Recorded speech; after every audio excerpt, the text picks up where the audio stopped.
교문익교회 성도 여러분, 안녕하세요. 1월 3일 화요일 새벽 기도에 참석하신 여러분을 주님의 이름으로 환영합니다. 다 함께 마태복음 17장 24절로 25절 말씀을 보겠습니다. 제가 읽겠습니다.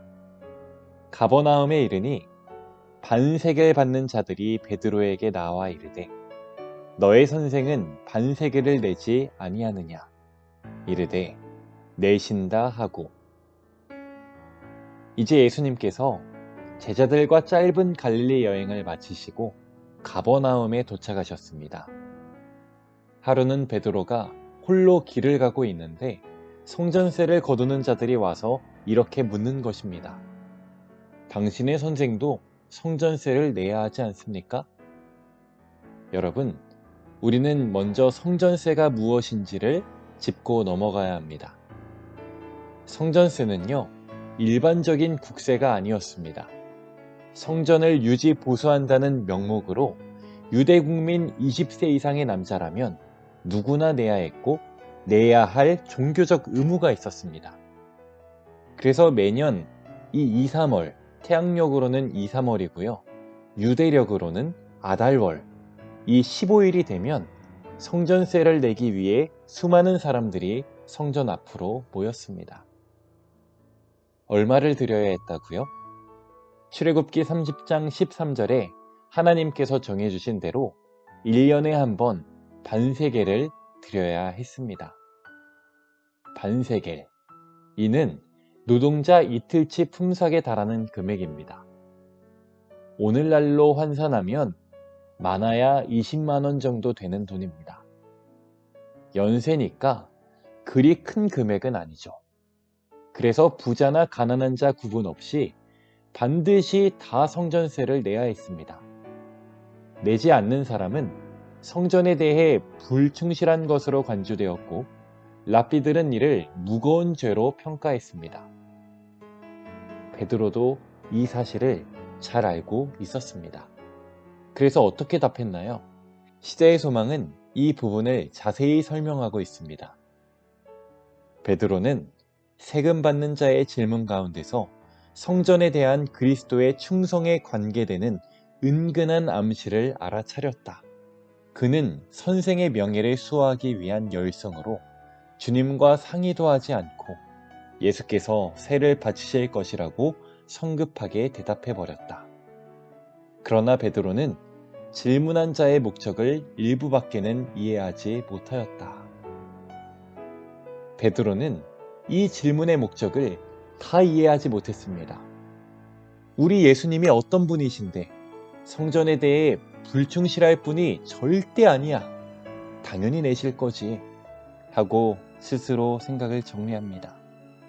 베드로는 예수님의 명예를 수호하기 위한 열성으로 예수님과 상의도 않고 성급히 답했습니다. 네, 성전세를 내실 겁니다. 성전세를 거두는 사람들은 베드로의 답을 듣고 걸려들었어 하고 기뻐했을 것입니다. 그 당시 성전세를 면제받는 세 부류가 있었습니다. 바로 레위인과 제사장, 그리고 선지자였습니다. 시대의 소망을 읽겠습니다.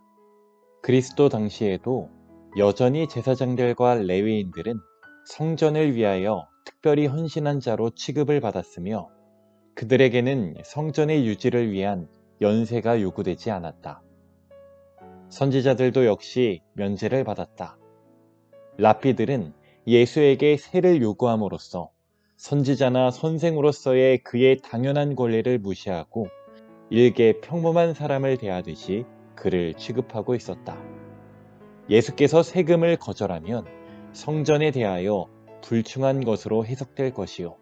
반면에 세를 바치면 예수가 선지자가 아니라고 하는 그들의 주장을 정당화하는 것으로 여김을 받을 것이었다. 베드로의 성급한 답변으로 인해 어떤 문제에 직면하게 되었습니까? 만일 예수님이 성전세를 내지 않으면 성전에 대하여 불충실하다고 꼬투리를 잡아 죄인 취급을 할 것이고 성전세를 내면 예수님 스스로 메시아가 아닌 평범한 사람임을 증명하는 일이 되는 것입니다. 앞으로 나아갈 수도 뒤로 후퇴할 수도 없는 진퇴양난의 상황이 된 것입니다. 바리새인 서기관 랍비들이 그토록 원하던 일, 예수가 메시아가 아님을 증명하게 되는 것입니다. 여러분, 만약 베드로가 이 문제를 가지고 고심하고 예수께 가지고 나아갔다면 문제가 이렇게 커지지 않았을 것입니다. 성경은 조급한 사람의 말을 경계합니다. 잠언 29장 20절입니다. 내가 말이 조급한 사람을 보느냐? 그보다 미련한 자에게 오히려 희망이 있느니라.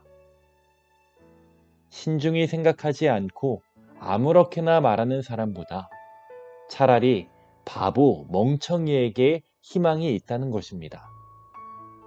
증언에도 보면 성급한 말은 분쟁을 일으키며 불행을 증대시키기만 하며 가정의 조화가 깨지며 그리스도께서 교역자들에게 맡겨주신 신성한 사업과 조화되지 않는다고 권면합니다. 내신다.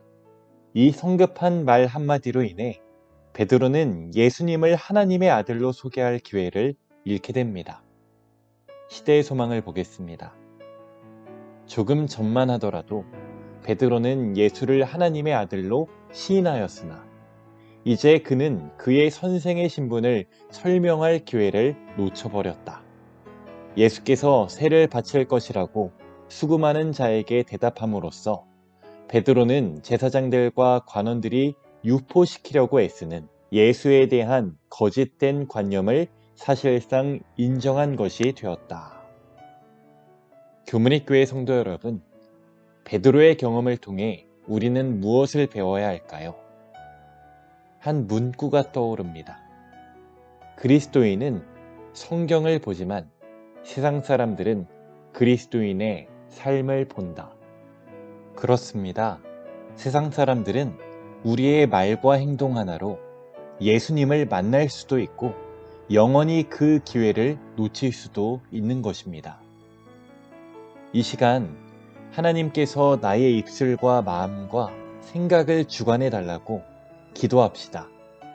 그래서 우리의 입술에서 나오는 모든 말들이 경우에 합당한 말이 되도록, 또 잘 정제된 말이 되도록, 또 사랑의 언어가 되어 영혼을 살리고 하나님의 사업과 조화를 이루는 일들이 되기를 간절히 바라며 오늘 말씀을 마치겠습니다.